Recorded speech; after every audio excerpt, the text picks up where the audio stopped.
Radical. First off, I want to give props to LeBron James for making history last night. He eclipsed Kareem Abdul-Jabbar, and he has scored the most points in NBA history. He has played for 20 years, and you can make the argument, I'll say it right now, I don't think there's anybody that played so long that has played at a high level, at least offensively. His defense is still trash. Well, it wasn't always trash, but his defense nowadays is trash. But when it comes to offense, yeah, LeBron still got it. He eclipsed Kareem. Kareem, who looked really just not that happy to be there. He didn't look that happy at all.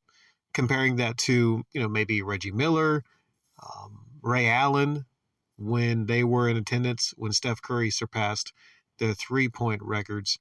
Kareem just looked just miserable. Miserable. I hope they paid that man a lot to be there. But I figure, he was made to be there. He would rather probably be at home, to be honest. Because, think about it, right? Think about it. You had that record for so long, and you think no one's going to eclipse that record. And then somebody comes along and does it. In a way, you could look at it like, well, you could be happy about it, that someone eclipsed your record in a way, because that means everything moves on and all that. But I don't know. I don't know how I would be if I was Kareem there. You're watching somebody break your record. I don't know. I'm just saying Kareem's had better nights. I didn't see the whole ceremony. I think he did hug LeBron James, I believe. But mostly it's a Lakers thing. I figure he was guilted possibly into being there. I don't know the whole situation, but one thing he's probably looking at is like, damn, he's surpassing me in a Lakers uniform. So, I don't know. People are going to have the arguments. Who is the greatest Laker of all time? LeBron's not in that conversation. He's not. He really isn't. Because he wasn't a Laker, all of his career. But I got sidetracked. There's a lot of things I could talk about here, but I want to focus on the title of this is. See, LeBron James eclipsed Kareem Abdul-Jabbar, but he forgot to do one important thing. With a team that is biting and scratching and clawing to even get to the play-ins because they've been so terrible this year. They forgot to win the fucking game. Hey, LeBron, it's great. You have your little celebration. You stop the game, which a lot of the Thunder players were looking around like, what the hell? Are they really going to stop the game? They're going to have a delay of game right now when we're trying to actually play and win the game. You forgot to come back and actually take some of that energy.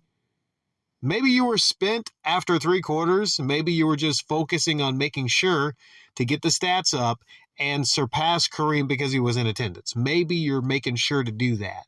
But LeBron forgot to actually show up in the fourth quarter. This can't be right. This can't be right. I'm looking at the numbers. He only scored two wee little points in the fourth quarter, 12 minutes. Greatest scorer of all time, supposedly. And he only scored 2 points in the fourth quarter. Huh. And you needed LeBron that night because, Anthony Davis only had 13 points.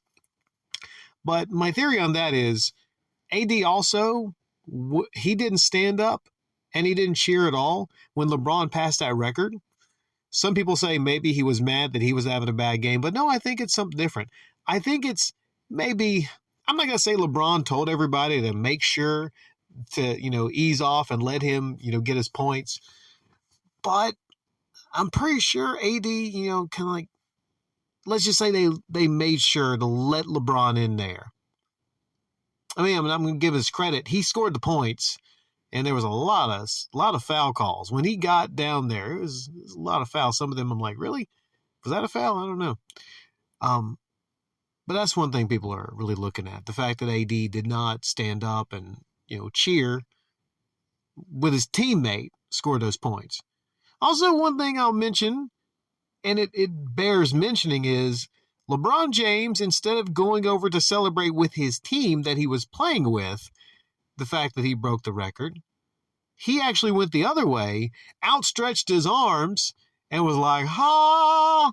I am the king." He didn't say this. "I am King James. Look at me. Pay your attention upon me." And that's his moment. I get it, right? But it just is kind of fucked up. He didn't go and actually celebrate and hug his teammates, right? And his teammates just kind of like, they just like stood aside like, whatever, I mean, I'm sure they're happy for him. Don't get me wrong, but I don't know. Maybe some of them were wondering like, damn, which one of us are going to get traded? He's going to trade a couple of us in a couple of days. Damn. Because LeBron will trade you. Oh, he'll get your ass traded. Yes, he will. So they did lose. They did lose. Hardly anyone's talking about the fact that they lost the game. They lost the game with the Thunder.